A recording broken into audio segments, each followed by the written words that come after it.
ನೋಡಿ, ಮೈಸೂರಿನಲ್ಲಿ ಕಾಂಗ್ರೆಸ್ ಜನಾಂದೋಲನ ಸಮಾವೇಶವನ್ನು ಹಮ್ಮಿಕೊಂಡಿದೆ. ಇನ್ನೇನು ಕೆಲವೇ ಕ್ಷಣಗಳಲ್ಲಿ ಸಿದ್ದರಾಮಯ್ಯನವರು, ಡಿಸಿಎಂ ಡಿಕೆ ಶಿವಕುಮಾರ್ ಅವರು ಬಂದು ಈಗಷ್ಟೇ ಸಿದ್ದರಾಮಯ್ಯನವರು ಈ ಸಮಾವೇಶಕ್ಕೆ ಎಂಟ್ರಿ ಕೊಟ್ಟಿದ್ದಾರೆ.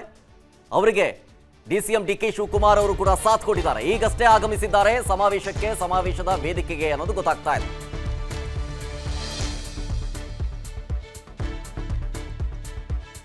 ನೋಡಿ, ಸಿದ್ದರಾಮಯ್ಯನವರು ಬರ್ತಾ ಇದ್ದಂತೆ ಜನರ ಹರ್ಷೋದ್ಗಾರ ಮುಗಿಲು ಮುಟ್ಟಿದೆ. ಸಿಎಂ ಕಂಡು ಶಿಳ್ಳೆ ಚಪ್ಪಾಳೆ ಕೇಕೆ ಹಾಕಿದ್ದಾರೆ.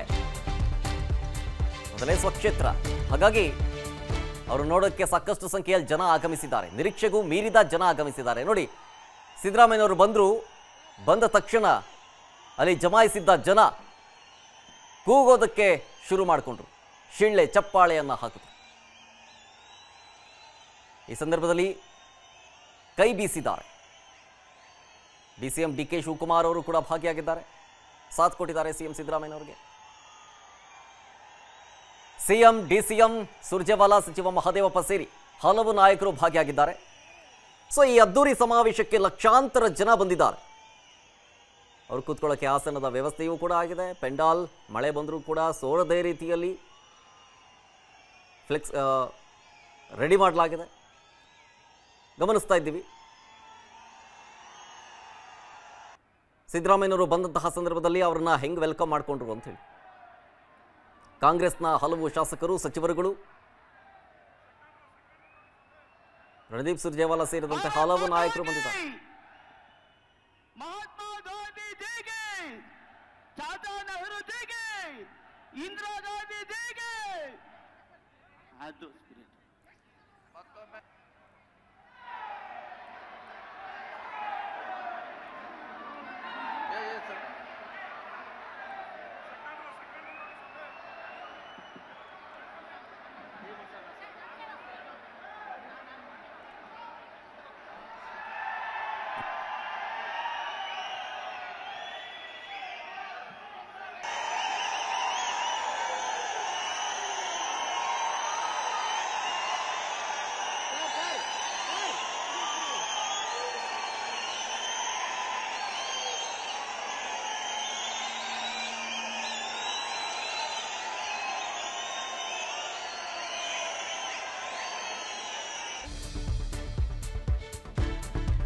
ನೋಡಿ, ತವರಿನಲ್ಲಿ ನಿಂತು ಸಿದ್ದರಾಮಯ್ಯನವರು ಇವಾಗ ತಿರುಗೇಟ್ ಕೊಡ್ತಾರಾ?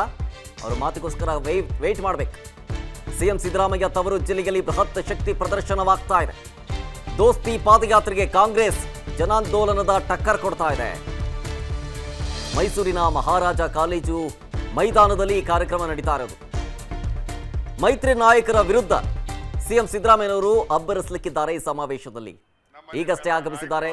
ಪಕ್ಕದಲ್ಲಿ ಸುರ್ಜೇವಾಲಾ ಅವರಿದ್ದಾರೆ, ಅದರ ಭಾಗದಲ್ಲಿ ಡಿಸಿಎಂ ಡಿಕೆ ಶಿವಕುಮಾರ್ ಅವರಿದ್ದಾರೆ, ಗೃಹ ಸಚಿವ ಡಾಕ್ಟರ್ ಜಿ ಪರಮೇಶ್ವರ್ ಇದ್ದಾರೆ. ಅವರು ಸೇರಿದಂತೆ ಹಲವು ಸಚಿವರು, ಶಾಸಕರು ಕೂಡ ಭಾಗಿಯಾಗಿದ್ದಾರೆ. ಈಗ ಡಿಸಿಎಂ ಡಿಕೆ ಶಿವಕುಮಾರ್ ಅವರು ಜನರತ್ತ ಕೈ ಬೀಸಿ ನಮಸ್ಕರಿಸಿದ್ದಾರೆ. ಸೊ ಇನ್ನು ಕೆಲವೇ ಕ್ಷಣಗಳಲ್ಲಿ ಮೊದಲಿಗೆ ಡಿಸಿಎಂ ಡಿಕೆ ಶಿವಕುಮಾರ್ ಅವರು ಮಾತಾಡಿ ಬಿಜೆಪಿ ಮೇಲೆ ಕೇಳಿ ಬಂದಿರುವಂತಹ, ಬಿಜೆಪಿ ಮಾಡ್ತಿರುವಂತಹ ಆರೋಪಗಳ ವಿಚಾರಕ್ಕೆ ಸಂಬಂಧಪಟ್ಟಂತೆ, ಜೊತೆಗೆ ಎಚ್.ಡಿ. ಕುಮಾರಸ್ವಾಮಿ ಅವರು ಮತ್ತು ಡಿಕೆ ಶಿವಕುಮಾರ್ ಅವರ ಫೈಟ್ ತಾರಕಕ್ಕೇರಿತ್ತು. ನೀವೆಲ್ಲ ಗಮನಿಸಿದಿರಿ. ಈ ಪಾದಯಾತ್ರೆಯಲ್ಲಿ ಹಗರಣಗಳ ಬಗ್ಗೆ ಮಾತನಾಡೋದರ ಜೊತೆಗೆ ಎಚ್.ಡಿ.ಕೆ ವರ್ಸಸ್ ಡಿಕೆ ಶಿವಕುಮಾರ್ ಅನ್ನುವಂತಾಗಿತ್ತು ಪರಿಸ್ಥಿತಿ. ಇವರಿಬ್ಬರದೇ ಜಗಳ ಆಯ್ತು ಅಂತ ಅನಿಸ್ತಾ ಇತ್ತು. ಸೊ ಅವ್ರ ಮೇಲೆ ಏನು ಆರೋಪಗಳು ಮಾಡ್ತಾರೆ ಕಾದು ನೋಡ್ಬೇಕು. ಮೂಢ ಆರೋಪಗಳಿಗೆ ಸಿಎಂ ಈ ಸಮಾವೇಶದಲ್ಲೇ ಉತ್ತರ ಕೊಡ್ತಾರೆ. ಈ ಸಮಾವೇಶವನ್ನ ವೈಯಕ್ತಿಕ ಪ್ರತಿಷ್ಠೆಯಾಗಿ ತೆಗೆದುಕೊಂಡಿದ್ದಾರೆ ಸಿಎಂ ಸಿದ್ದರಾಮಯ್ಯ. ಅಷ್ಟು ಈಸಿಯಾಗಿ ತಗೊಂಡಿಲ್ಲ, ಸೀರಿಯಸ್ ಆಗಿ ತಗೊಂಡಿದ್ದಾರೆ. ಮೈತ್ರಿ ನಾಯಕರ ಆರೋಪಗಳಿಗೆ ಸಿಎಂ ಸಿದ್ದರಾಮಯ್ಯನವರು ಸ್ಪಷ್ಟನೆಯನ್ನ ಕೊಡ್ಲಿಕ್ಕಿದ್ದಾರೆ. ತಕ್ಕ ಪ್ರತ್ಯುತ್ತರವನ್ನ ಕೊಡೋದಕ್ಕೆ ತಯಾರಿಯಾಗಿ ಬಂದಿದ್ದಾರೆ. ತಯಾರಿ ಅಂತಂದ್ರೆ ಯಾಕೆ ಅಂದ್ರೆ, ಮೊನ್ನೆಯಷ್ಟೇ ಒಂದು ಪ್ರೆಸ್ ಮೀಟ್ ಮಾಡೋದಕ್ಕೆ ಮುಂದಾಗಿದ್ರು. ಆದರೆ ಆ ಪ್ರೆಸ್ ಮೀಟ್ನ ಕ್ಯಾನ್ಸಲ್ ಮಾಡಿಕೊಂಡು ಮೈಸೂರಿನ ಸಮಾವೇಶದಲ್ಲೇ ನಾನು ಉತ್ತರ ಕೊಡ್ತೀನಿ ಅಂತಂದ್ರು. ಸೊ ಅಂದ್ರೆ ಫುಲ್ಲಿ ಪ್ರಿಪೇರ್ಡ್. ಬಿಜೆಪಿ ಕಾಲದ ಹಗರಣಗಳು, ಅದ್ರ ಬಗ್ಗೆಯೂ ಕೂಡ ದಾಖಲೆಗಳನ್ನ ರಿಲೀಸ್ ಮಾಡೋದರ ಜೊತೆಗೆ